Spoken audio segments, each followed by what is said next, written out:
हेर त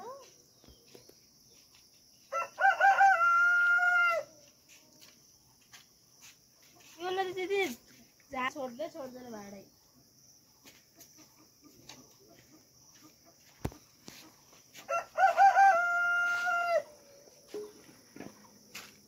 यति धेरै लाया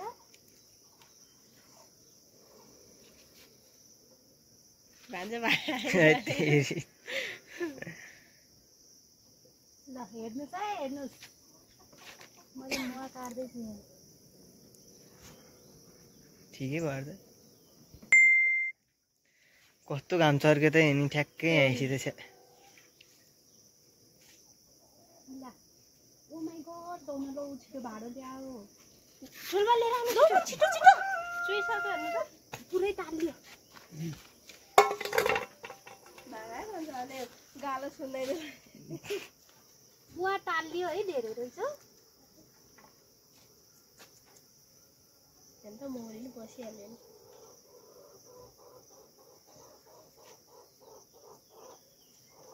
हात हाल्न हुन्छ कि मलाई मधु हात हाल्न यहाँ हेर न सब तालिदिए हुन्छ हुन्छ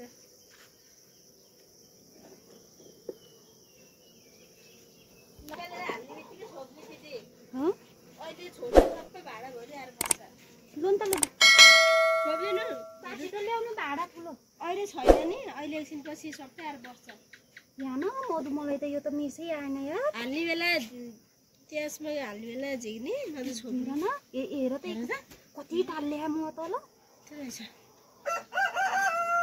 दुईटा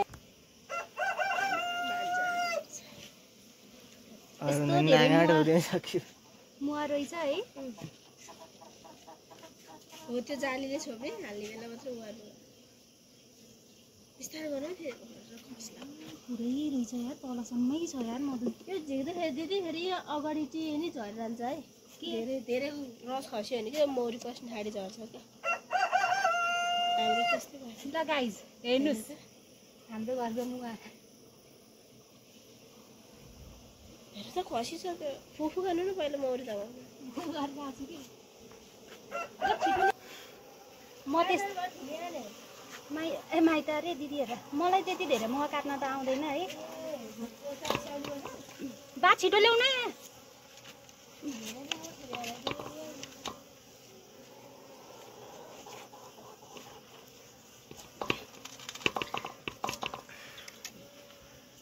घाम भयो कि तर है तिमीहरू सितारा गरेको थियो होला यस्तै घामै खाल्दिन्न दिदी एक दुईवटाको निकाल्दिनु फेरि खान पुग्दैन होला यामा अहिले त पानी आए बेला फेरि जान्न नि त म यहाँ बस्नु नि त यहाँ बस्नु एकजना हाल्ने बेला ओर्ने नत्र छोप्ने यति धेरै मुवा छ है तर मलाई काट्न चाहिँ आएन कि त्यो निकाल्नु त्यो जानु त निकाल्नु उता जानु तपाईँ जुम गरेर हिँड्नु भान्सा अलि टुक्छ है मेरो घर सधैँ मुवा लगाइरह ल छन्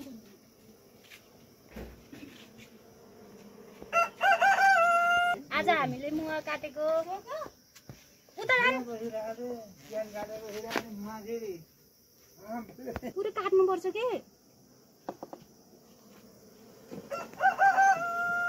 यसलाई पनि भैमा राख्ने हुन्छ हुन्छ यहाँ त्यसमा त छैन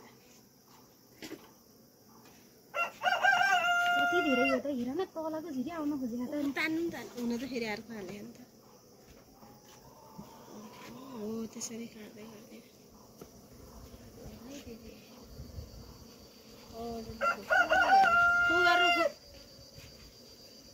भान्जा भान्जा मार्यो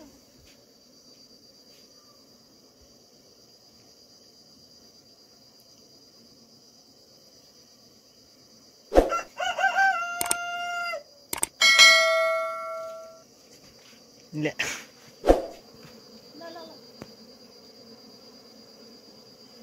अब तल पनि निकाल्दिनु त दिदी एक दुईटा धेरै हो के धेरै हुन्छ त्यसलाई तिमीहरूले निकाल्यौ र निकालेन न होला खै मैले खाएँ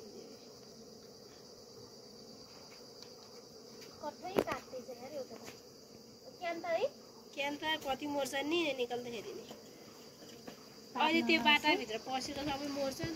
फेरि यो ठुलो चाहिँ निकालिदिनु पर्छ कि क्यानी होला फेरि कुन चाहिँमा बस्छ छोडेर गयो नि क्यानी जाँदैन।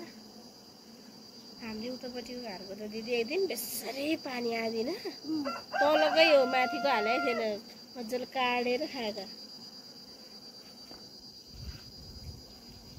अनि भान्जा ल भन्नुहोस्। माइजूले मुवा काटेको त लगाइरहेको ठिकै। अहिले एउटाले सुइहाल्यो भने फेरि ठिकै लाग्छ। ओ म त निकाल्दिनँ यार यो त निकाल्ने गएन न। धेरै सकेर छ न त अब खै के गर्नु। ल न ल यो भाँडो चाहियो मलाई यार। म त तालिम नि ल्याएन अब तपाईँ तालिम दिए मान्छे के हुन्छ। तालिम त खासै कहाँ लिनु हो।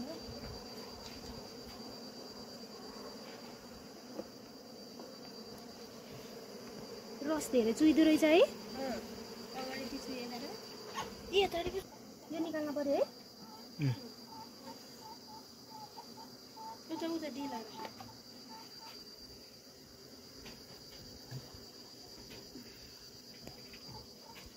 यति धेरै मुला लाग मलाई थाहा छैन यो काट्न हुन्छ कि हुन्न तर धेरै छ के त्यही भएर यसलाई मैले एउटा निकालिदिन्छु। एउटा खाली गर्दैछु त हेर त यही चाकै रहेछ कि यार। यता छेउछेउबाट मधु यार झर्छ यार यो त यार।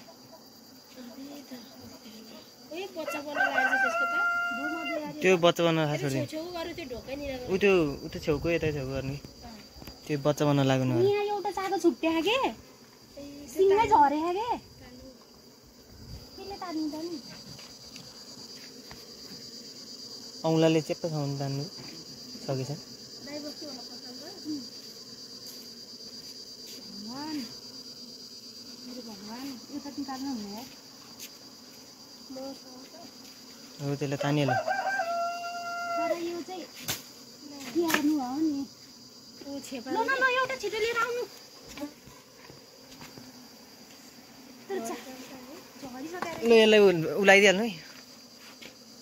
ठुलामा त आफैले भएको त्यही भएर लौराले भन्नु पहिल्यै ल ल ल ल छिटो छिटो उता भाँडो ल्याउनु सानो भाँडो ल्याउनु हुन्छ अहिले उहाँ परिसक्यो। डाक्नु डाक्नु सानो भाँडो सानो भाँडो आफैले ठोक्ला नाडा रहेछ है त्यही अहिले अलिअलि त केही नै हुन्न खाएर मिठो हुन्छ नि। एउटा भ्लग चाहिँ आउँछ एउटा दुईटा होइन बा।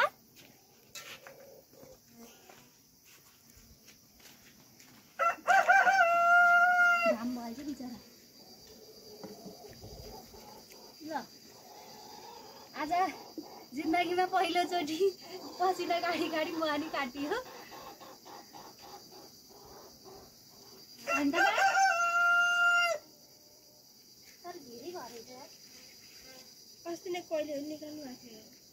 अस्ति नै मैले उ गरेँ हालेँ।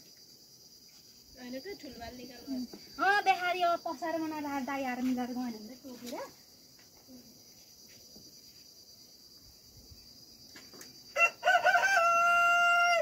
यति बेला यो मकैको त्यो हुन्छ नि फुल्छ नि माथिको हो त्यसको रस ल्याउँछ अरे क्या बेसरी। यति बेला चाहिँ हो एउटा खोइ त नि फिट्टो फिट्टै हो। फिटे फिटे झ्याउ हुन्छ पुरै हुन्छ नि टिमेकै। यहाँको एउटा खोइ त बा दुईटा खा दुईटा चाहियो यहाँ लिएर आउनु त छिटो। यहाँ नि बन्द के हो नि यहाँ डरै कागल त। ल हाल्न लुकेन। ल तिमी उता जाऊ। अलि उँधो राख्नु सब बाहिर आएर बस्छ यार। यो पछाडि हो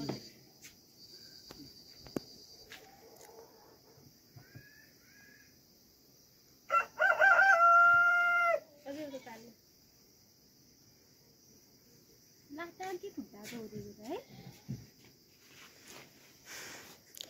कोनपट्टि मजाले तात्यो है आज। सक्यो म गाडेर बच्चा बसेको के खाने दिदी त्यसै अगाडि एउटा जान्छु म त रोक्नु है। दाउराकान जान्छु। मौरी पालन त गरिन्छ क्या यता लचेलले त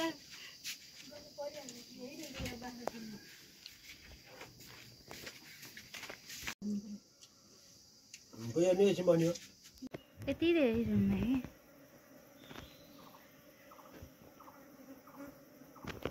तिमीहरूको नि त्यसरी गर्दैछन् यो मौरीको मुहालाई थाहा छैन अब त्यसरी गर्ने हो मैले जे जाने त्यही गर्दैछु है हेर्नु होला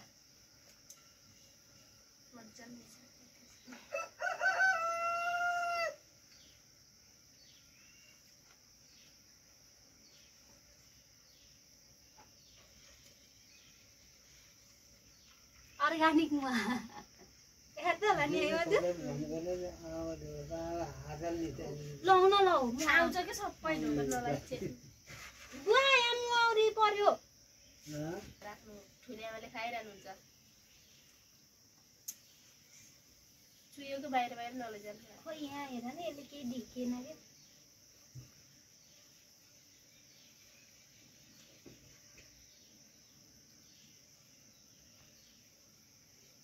अस्तिको त त्यो सबै त्यो बच्चा सच्चा भएको नि गर्दैछन् तितो भएर खाने नि न त्यो बच्चा नै हालेर यो त त्यो बच्चा भएको हुन्न बा चल आइसक्यो नि त घरमा यति मह निस्क्यो आज फाइनली अर्ग्यानिक मुहा निकाल्ने चाहिँ हाम्रो माइजू हेर्नु त